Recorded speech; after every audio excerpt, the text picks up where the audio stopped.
thank you very much. It's an honor to have a very, very special person. I've dealt with him for a long time, Benjamin Netanyahu, Prime Minister of Israel.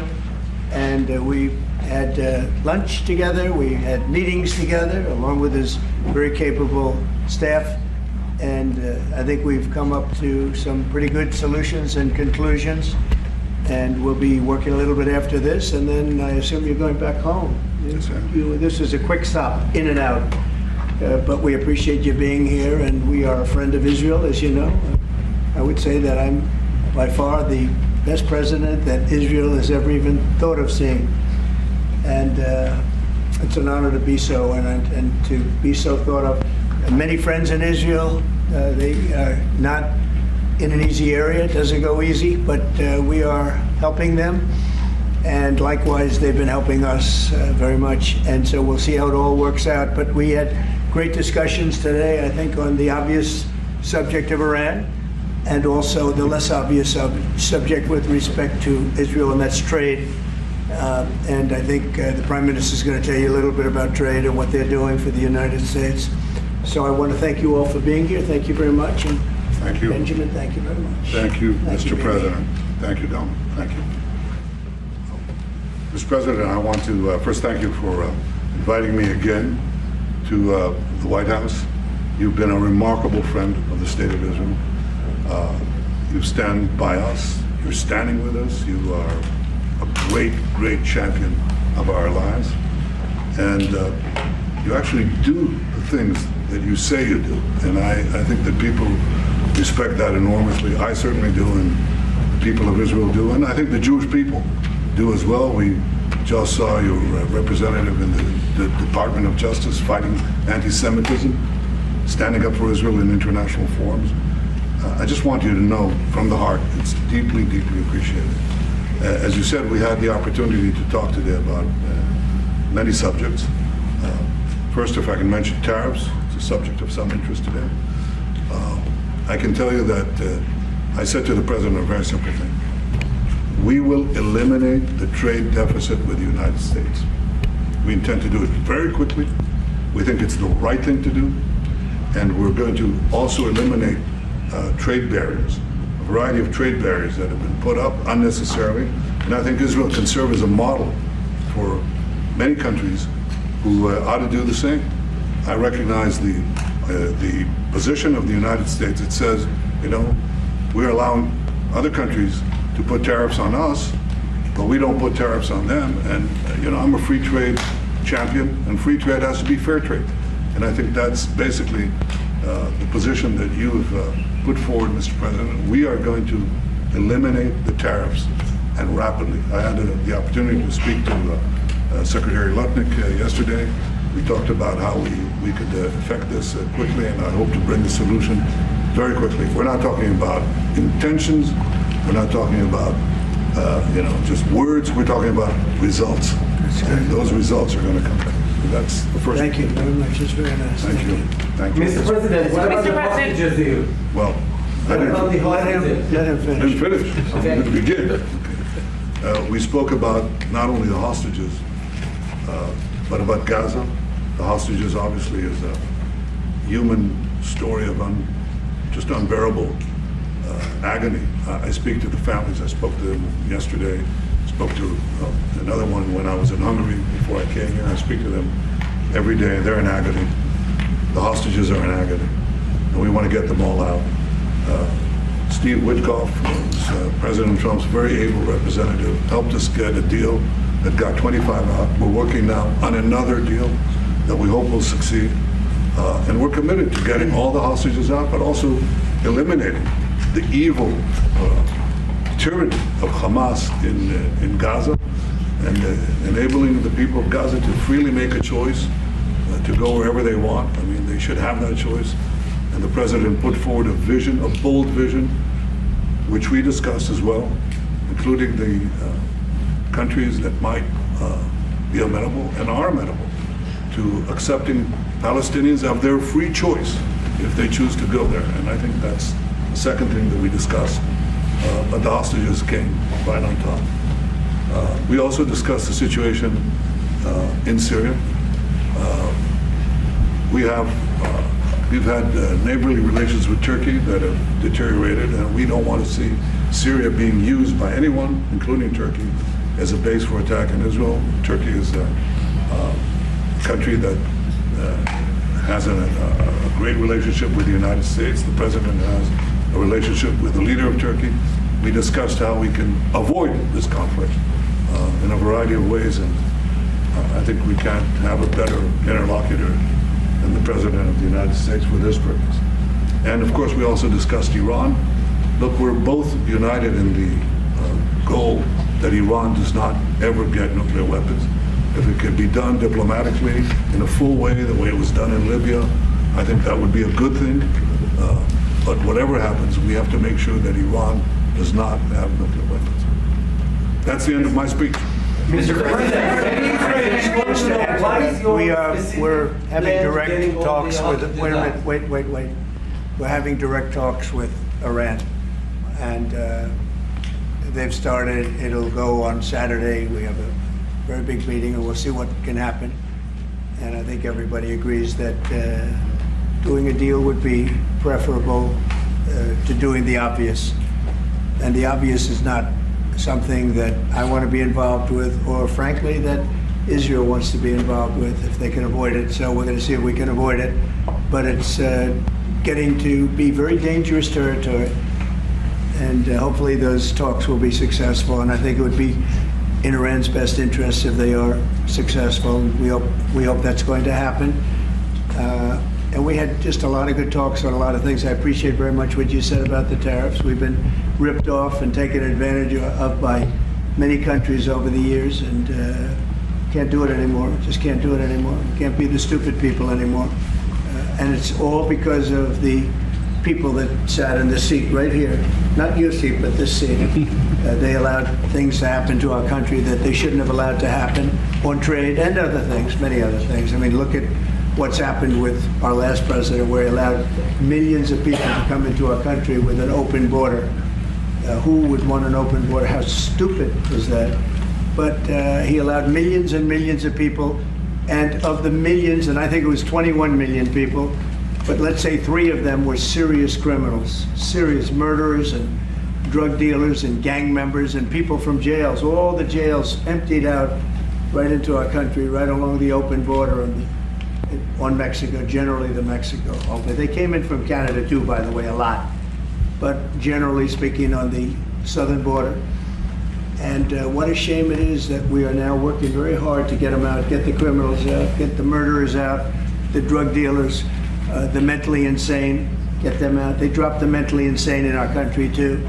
And this was all done by the Biden administration. It's a disgrace that we have to work so hard. And then we have judges that try and protect these people, but they didn't protect us when the people were being let in. But to get them out is never easy with these people. So I think we're doing a great job. The border is the best it's ever been.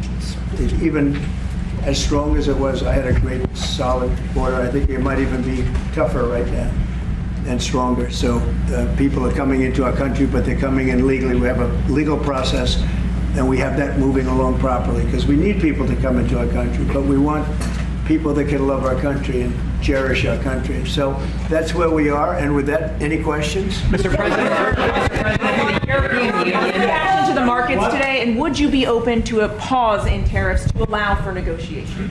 Well, we're not looking at that. We have many, many countries that are coming to negotiate deals with us, and they're going to be fair deals. And in certain cases, they're going to be paying substantial tariffs. There'll be fair deals. As you know, I spoke this morning with the Prime Minister of Japan, and we had a very good conversation. They're coming. And I said, one thing, you're going to have to open up your country, because we sold no cars, like 0 cars in Japan, and they sold millions of cars into our country. They don't really take our agriculture, a little bit of it just to keep us slightly happy, but they don't take what they're supposed to be taking. So we have a great relationship with Japan. We're going to keep it that way, but they're coming in to meet, and other countries are coming in. With China, as you know, against my statement, they put a 34% tariff on above what their ridiculous tariffs were already. And I said, if that tariff isn't removed by tomorrow at 12 o'clock, we're putting a 50% tariff on above the tariffs that we put on. So they've gone for years. They've become a rich country because of people, again, that were in the White House that allowed this to happen. Hundreds of billions of dollars a year they'd make on us on trade, and it shouldn't be that way. And I have a great relationship with President Xi. I hope it's going to stay that way. I have great respect for China, but they can't do this. We're going to have one shot at this, and no other president's going to do this, what I'm doing. And I'll tell you what, it's an honor to do it because we have been just destroyed, what they've done to our system. You know, we have $36 trillion of debt for a reason. And the reason is that people allowed it to get that way. So we'll be talking to China. We'll be talking to a lot of different countries. And I think, you know, if we can make a really fair deal and a good deal for the United States, not a good deal for others. This is America first. It's now America first. And we didn't put America first. We put America last. The people that were in the Oval Office put America last, and we're not going to stand for it. Yeah.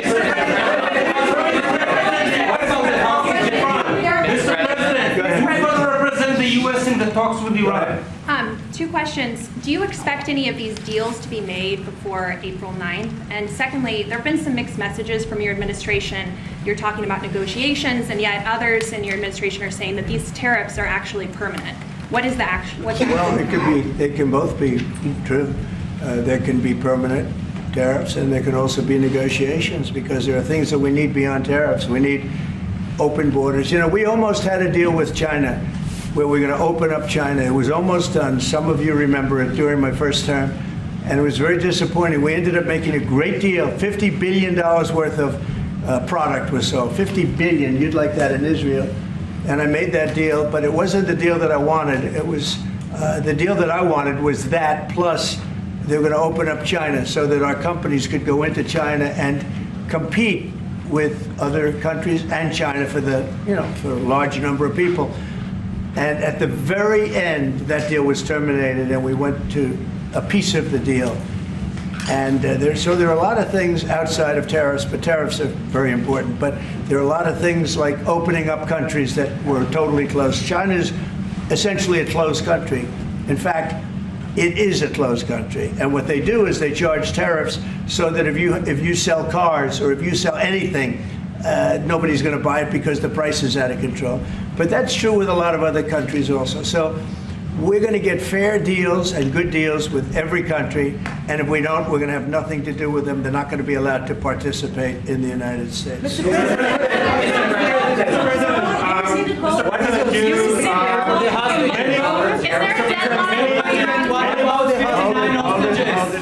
President, Relax, we have time. This gentleman is all day long. Mr. President, thank you for the chance. Many of Palestinian Americans who voted for you and not for Biden because you've promised them to end the war in Gaza. Very honored by that vote, too. The war is still going on and there's no hostage deal. Do you have any update on that? Well, I'd like to see the war stop, and I think the war will stop at some point that won't be in the too distant future. Right now we have a problem with hostages. We're trying to get the hostages out. We got quite a few of them out, but it's a long process. It shouldn't be that long. We have a big problem that we've done. I think I'll ask Pete to maybe talk about it for a second, because a lot of people are asking. The Houthis, we've been very tough and very successful militarily. We've really damaged them badly. These were people shooting down ships and other things, by the way, flying objects like airplanes. And we've put a major hurt on the Houthis, which nobody's been able to do. We've really hit them hard, and they know it, and they don't know what to do. And it's every night, night after night. And we've gotten many of their leaders and their experts. They're experts on missiles. I mean, they actually make missiles. Nobody thought that, but they make missiles. They're highly sophisticated, and they're very tough, but they've been very badly damaged. Nobody else was able to do that but us. Pete, you want to discuss that, please? Yes, sir. It's been a bad 3 weeks for the Houthis, and it's about to get worse. It's been a devastating campaign, whether it's underground facilities, weapons manufacturing, bunkers, troops in the open, air defense assets. We are not going to relent And it's only to get more unrelenting until the Houthis declare they will stop shooting at our ships. And we've been very clear at the Iranians as well. They should not continue to provide support to the Houthis, and that message has been made very clear. So we have a lot more options and a lot more pressure to apply, and we know, because we see the reports, how devastating this campaign has been in them, and we will not relent. We have a great military. There's no military like our military. And despite Biden having given a lot, but nevertheless a pretty small piece, but it was a lot of our military away in Afghanistan, and one of the dumbest situations, I think, and maybe the most embarrassing situation we've ever been involved in, that short period of time in Afghanistan. What a disgrace that was, but left a lot of our military behind, left. You see them in their annual parades where they're parading trucks that are armor plated and different things that they can't, but it's many billions of dollars we left behind.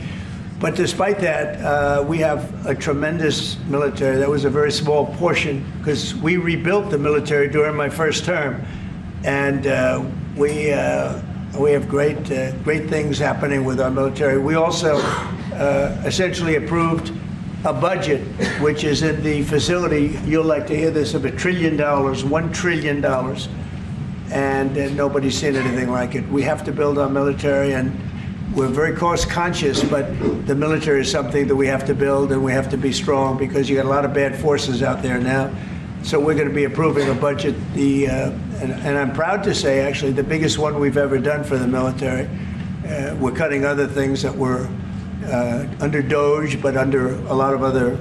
When you look at a woman getting $2 billion for environmental, and it had nothing to do with environmental, and they had $100 in the bank, and they give her $2 billion. Many of those cases, all that stuff is going to be cut out. But we are getting a very, very powerful military. We have things under order now, the likes of which we've never had before. We've never had the kind of aircraft, the kind of missiles, anything that we have ordered. And it's in many ways too bad that we have to do it, because hopefully we're not going to have to use it. But the military is very, very powerful, and it's going to remain that way. How do you... Mr. President, do you please? Yes, please. Thank you, Mr. President. I want to ask you about Iran, because this is the first time we hear that the U.S. is having a direct contact with the Iranians. Is it possible to give us some more information at what level the U.S. is represented? High level, very high level. Yeah. And we're dealing with the Iranians. We have a very big meeting on Saturday, and we're dealing with them directly. You know, a lot of people say, oh, maybe you're going through surrogates, or you're not dealing directly, you're dealing through other countries. No, we're dealing with them directly, and maybe a deal is going to be made. That would be great. It'll be really great for Iran, I can tell you that. But hopefully, we're not going to have to get into that. We are meeting very importantly on Saturday at almost the highest level, and we'll see how it works out. Please. How do you ensure, Mr. President, that these tariffs don't drive U.S. trading partners into the hands of the Chinese? That they I'm not worried about it. I'm not worried about it. If they want to be in the hands of the U.S., they don't want to be in the hands of the Chinese. And the Chinese have turned out to be really not very good at that. People that are with us, they're with us, but we cannot be taken advantage of any longer. I used to watch these deals for years. I've been talking about it for years. You know, I've been talking about it for 35 years, how our country is being ripped off. I mean, 30 years ago it was Japan, then it was something else, then it was another group, then it was China. China's doing the best job of it, frankly. And it's just not going to happen, not going to happen. Mr. President, you've said it may EU take... has said that they have offered 0 for 0 tariffs on cars and industrial goods. Is that not enough? Well, the EU, no, it's not. The EU has been very tough over the years. I always say it was formed to really do damage to the United States in trade. That's the reason it was formed. It was formed with all of the countries from Europe, I guess most of them, not all of them, but most of them. And they formed together to create a little bit of a monopoly situation, to create a unified force against the United States for trade. So they have NATO, which is largely the same countries, and they took advantage of us dollar-wise and militarily until I got there. You know, I was able to get $600 billion from NATO, where they paid NATO because most of these nations weren't even paying. We were paying for NATO, so we're paying them to guard them militarily, and they're screwing us on trade. So that's not a good combination. So now it's really turned around. It's the opposite, and the European Union's been very bad to us. They don't take our cars, like Japan in that sense. They don't take our agricultural product. They don't take anything practically. And yet they send millions of cars in a year, Mercedes-Benz, Volkswagen, BMWs. They're sending millions and millions of cars into the U.S., but we don't have a car that's been sold to the European Union or other places, but let's go for the European Union. And it's not going to be that way. It's got to be fair and reciprocal. It's got to be fair. It's not fair. We have a deficit with the European Union of $350 billion. And it's going to disappear fast. And one of the reasons and one of the ways that that can disappear easily and quickly is they're going to have to buy our energy from us because they need it. They're going to have to buy it from us. They can buy it. We can knock off $350 billion in 1 week. They have to buy and commit to buy a like amount of energy. And we have that. You know, we have more energy than any country in the world. I don't know if you know that. He knows everything, but the one thing he may not know, we have more energy than any country in the world. We have more of every kind of energy, every form of energy, from oil and gas to coal. And people talk about, I call it beautiful, clean coal. As you know, Germany is opening up a coal plant a week. They tried the windmills and it didn't work. They tried all the other solutions and they were ready to go out of business. Now they're doing a coal plant a week. China is now up to 2 coal plants. They're opening 2 major coal plants every single week in China, all over China, and then we're not allowed to use coal. Well, we have clean, beautiful coal more than anybody else. We have oil and gas more than anybody else. We have the most energy of any country in the world, including Saudi Arabia, including everybody, by a lot. And I took it to #1. We were #3, and I took it to #1 during my administration. And the reason that we were hurt so badly and the reason that we went into such incredible inflation during Biden is energy. It was also their bad spending, but energy, because they played around with this incredible thing that we had built, this administration had built, and the energy costs went through the roof. And when that went up, everything else followed. Now, if you look at what's happening, you got to see this today. I said we're going to try and get groceries down, right? An old-fashioned term, but a beautiful term. Eggs. So when I got in, the press went absolutely crazy the first week. They said, eggs have quadrupled in price. I said, I just got here. Tell me about it. And Brooke Rollins and our team did a great job, and eggs are down now 79%, and they're all over the place. And this was a problem that somebody else would have taken a long time to cure. We have energy is down. We have interest rates are down. We have groceries, meaning food is down. We have everything is down at levels that nobody ever thought possible. Energy looks like it's going to be in the $2.50 a gallon range, and maybe below that for a car. So for gasoline. So we're really doing amazing. I mean, we're cutting prices because prices got so high, people couldn't live. I mean, the prices for groceries, the prices for standard groceries, standard things were going through the roof. They couldn't live. And now those prices are coming down. So call them groceries, but that's down, energy's down, and interest rates are down. Everything's down.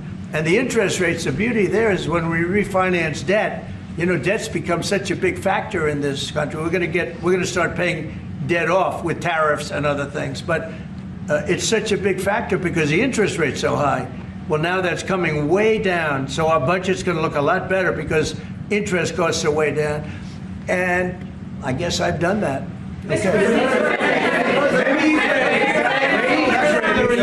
Many Israelis are watching you now on live show. Good. What is your specific way of getting the hostages out from the horrific captivity? We are trying very hard to get the hostages out.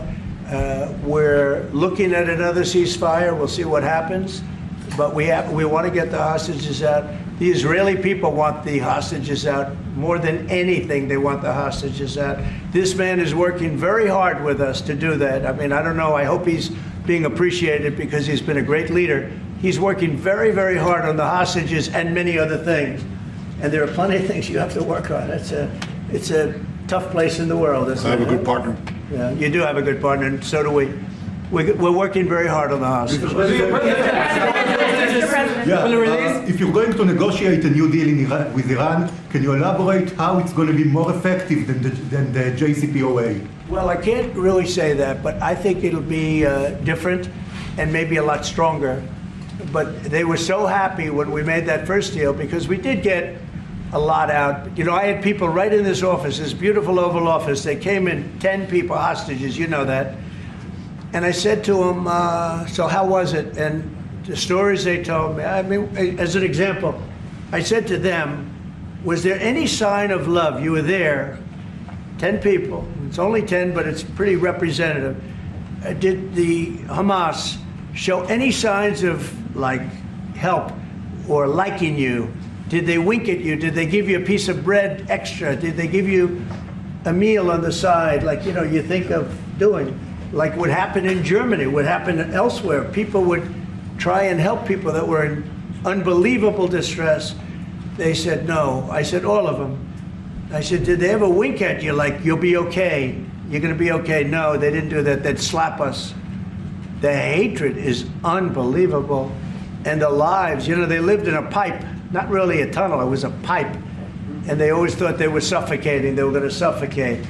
And then they'd open up the pipe, and it was like 3.5 feet high. This isn't, you know, we hear tunnels is bad, but pipes are worse. And the stories I heard were incredible. But I just said, was there any sign of potential love or affection? And there were none whatsoever. It was amazing to me. There was nothing like, here, take this, it's a little extra meal or something. They lived like hell. I don't know. They seemed to be, they were amazing to me because they seemed to be pretty normal. They weren't scarred, but I guarantee underneath they have to be scarred. And one was there for 356 days. Another was there for about 180 days, you know, a long time. These are people that have been really, really horribly treated. I've never seen anything like it, actually. I was very surprised to hear the answer. Thank you, Mr. President. Are there 2 or 3 countries that are on your list that you feel are farther along in getting their tariffs lowered? I think there are many that want to get rid of tariffs right now. European Union, I mean, as badly as they've treated us, they've brought their car tariffs essentially off. I guess they brought it down to 2.5, and I hear maybe to nothing.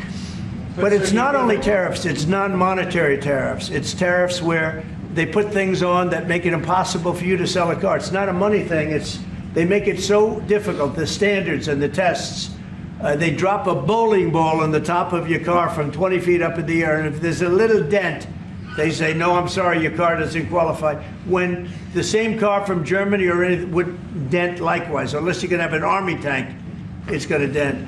So they come up with rules and regulations that are just designed for one reason, that you can't sell your product in those countries, and we're not going to let that happen. Those are called non-monetary barriers.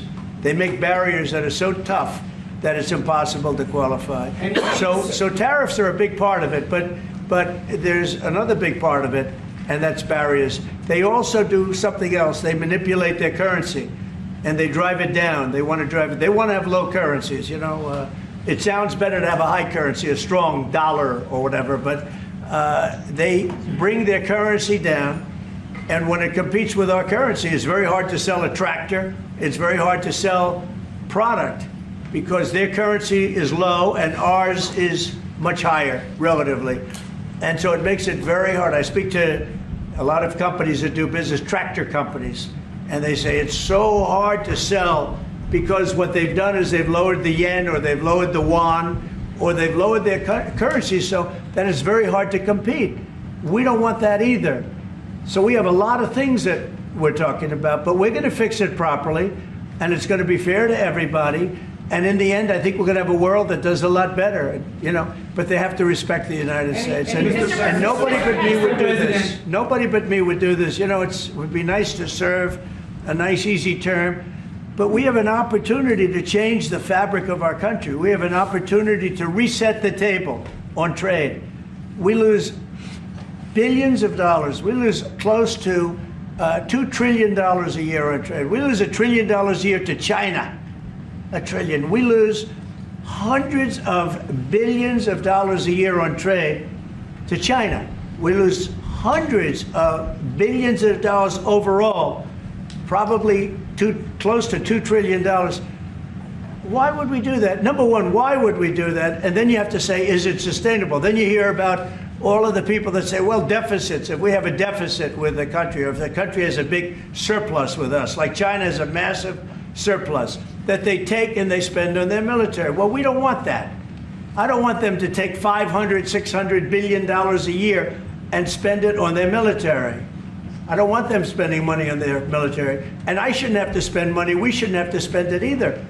Because, hopefully, and I said this to President Xi, hopefully it's money that we're never going to use. In other words, because we're not going to use those incredible weapons that we have and that they have. We don't want that. So it's going to be very interesting. It's the only chance our country will have to reset the table. Because no other president would be willing to do what I'm doing or to even go through it. Now, I don't mind going through it because I see a beautiful picture at the end. But we are making tremendous progress with a lot of countries, and the countries that really took advantage of us are now saying, please negotiate. You know why? Because they're getting beaten badly because of what's happening. They're getting beaten badly. They're being devalued as countries. But it's the only chance we're going to have to reset the table on trade. And when we do, we're going to come out unbelievably well. We're going to have a strong country economically again. And we're going to have those factories that are empty all over the United States. We've lost 90,000 plants and factories. Think of this, 90,000, you wouldn't think it's possible, 90,000 plants and factories since NAFTA, which was, by the way, the worst trade deal ever developed, ever had by any country anywhere, NAFTA. And I terminated NAFTA. Everybody said it would be impossible. And I terminated it through Congress. We terminated it. You had to get it through Congress. It was a trap. It was a horrible thing, and we got it done. And we went to the USMCA, which was much better. The problem is they cheat. They cheat like crazy. Canada cheats, Mexico cheats, just one of those things. But we are resetting a table, and we're going to have great trade, and we're going to have a very strong country. Our country is going to be at a level that has maybe never been, or maybe, our country was the strongest, believe it or not, from 1870 to 1913. You know why? It was all tariff-based. We had no income tax. Then in 1913, some genius came up with the idea of let's charge the people of our country, not foreign countries that are ripping off our country. And the country was never that kind of wealth. We had so much wealth, we didn't know what to do with our money. We had meetings, we had committees, and these committees worked tirelessly to study one subject. We have so much money. What are we going to do with it? Who are we going to give it to? And I hope we're going to be in that position again. Mr. President, do you plan to reduce the tariffs that your government put on Israeli goods, 17%? On where? On Israeli goods, the 17%. Do you plan well, to we're reduce talking about a whole new trade. Maybe not. Maybe not. Don't forget, we help Israel a lot. We give Israel $4 billion a year. That's a lot. Congratulations, by the way. That's pretty good. But we give Israel billions of dollars a year. Billions. It's one of the highest of, and we give a lot of countries money.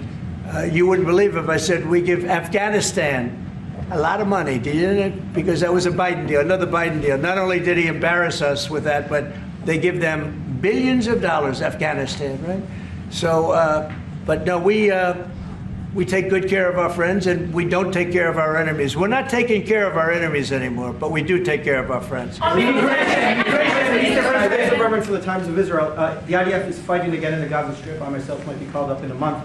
Do you think that's the way to pressure Hamas to get to a deal? And do you think blocking humanitarian aid is also an effective pressure tactic? Well, you know how I feel about the Gaza Strip. I think it's an incredible piece of important real estate, and I think it's something that we would be involved in, but you know, having a peace force like the United States there, controlling and owning the Gaza Strip would be a good thing. Because right now, all it is for years and years, all I hear about is killing and Hamas and problems. And if you take the people, the Palestinians, and move them around to different countries, and you have plenty of countries that will do that, and you really have a freedom zone. You call it the freedom zone, a free zone, a zone where people aren't going to be killed every day. That's a hell of a place. It's a, you know what I call it, a great location that nobody wants to live in, because they really don't. And when they have good living, real living, where Hamas and all of the problems they have, the level of death on the Gaza Strip is just incredible. And I've said it. I don't understand why Israel ever gave it up. Israel owned it. It wasn't this man, so I can say it. He wouldn't have given it up. I know him very well. There's no way. They took oceanfront property and they gave it to people for peace. How did that work out? Not good. Is the immigration, sorry, Mr. President, is the immigration plan still on the agenda? Which immigration? From Gaza. From Gaza. All it is a concept that I had that I think is good, and now people are copying it. You know, maybe you want to tell people are talking about the Trump plan. Gee, why don't we do that? Would you like to answer that question? I think what the president talked about is, first of all, to give people a choice. You know, Gazans were closed in. Any other place, including in arenas of battle, I mean, whether it's Ukraine or Syria or any other place, people could leave. Gaza was the only place where they locked them in. We didn't lock them in. They're locked in. And what is wrong with giving people a choice? Now, we've been talking, including over lunch, about some countries, I won't go into them right now, that are saying, you know, if Gazans want to leave, we want to take them in. And I think this is the right thing to do.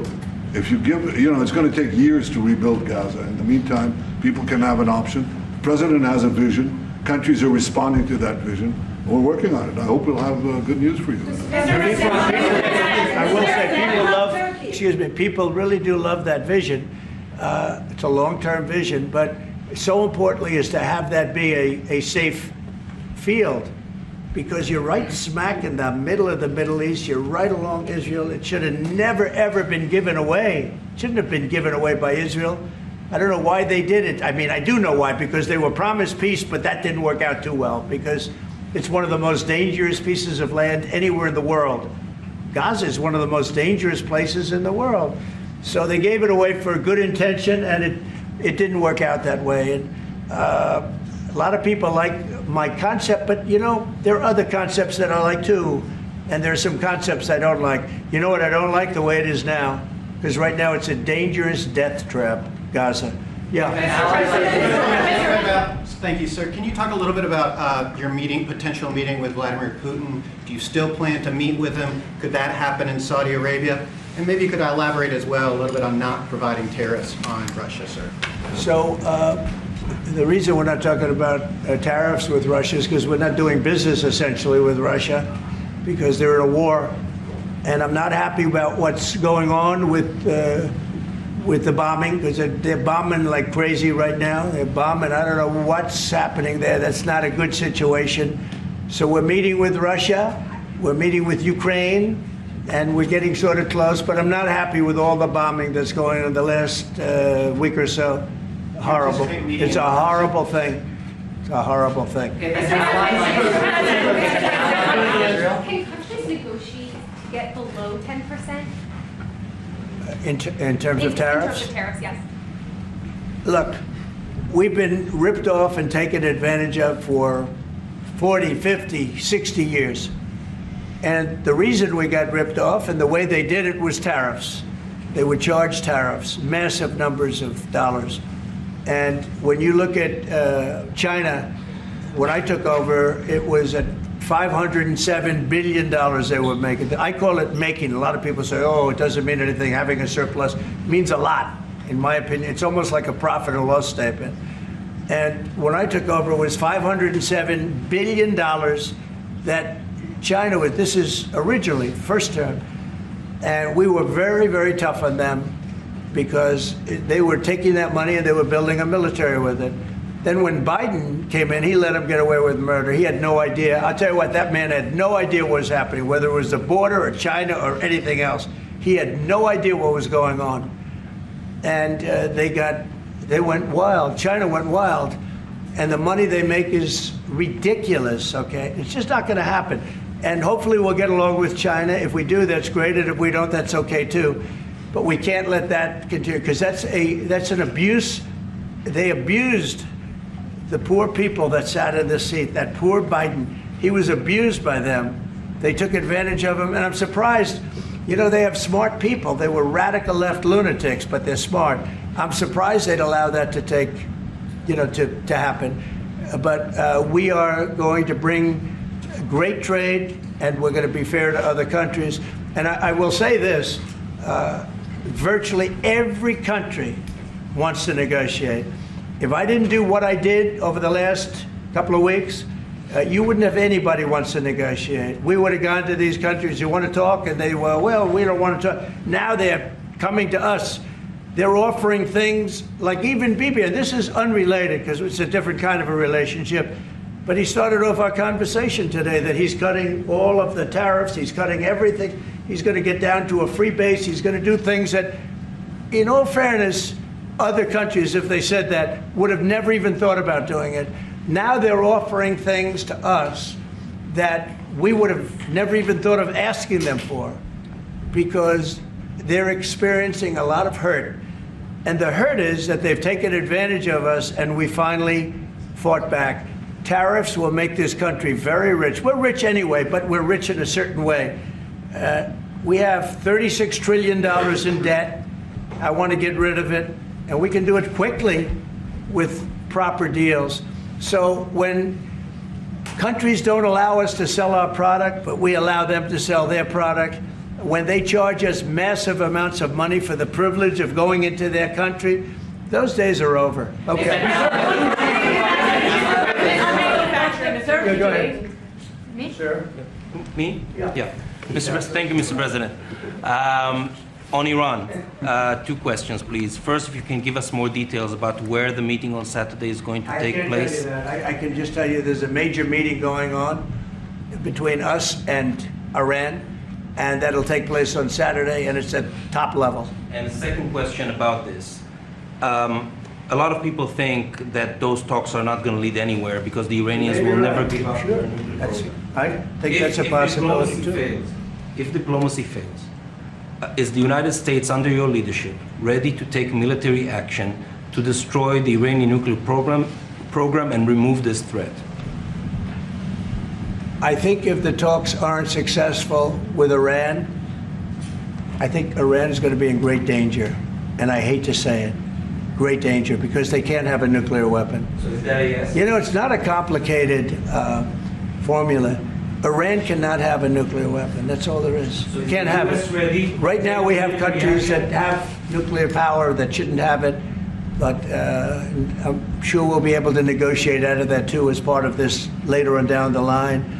But Iran cannot have a nuclear weapon. And if the talks aren't successful, I actually think it'll be a very bad day for Iran if that's the case. Yeah. Mr. President, on manufacturing, Mr. President. Mr. President, was October 7th the death blow of the two-state solution, and would you consider classifying the Palestinian Authority as a terrorist organization for its continued paper-slate terror financing payments? So October 7th was a horrible day that some people, they deny it. Now, I can't believe they deny it from the standpoint of it. They do it because they think it's good politically. But October, I've seen the tapes. I've seen things that you don't want to see. October 7th was a horrible day, and it will go down as one of the really bad days in the history of the world. It was a horrible, horrible thing that happened. And they grab some of these people. I'll give you an example. When I was with the 10 hostages a few weeks ago, I said, so how many are there? 59. I said, oh, so 59, so we can get 59. They sort of knew the territory pretty good. And I said, how are they doing? They said, well, only 24 are living, the rest are dead. And these are young people largely. Young people don't die.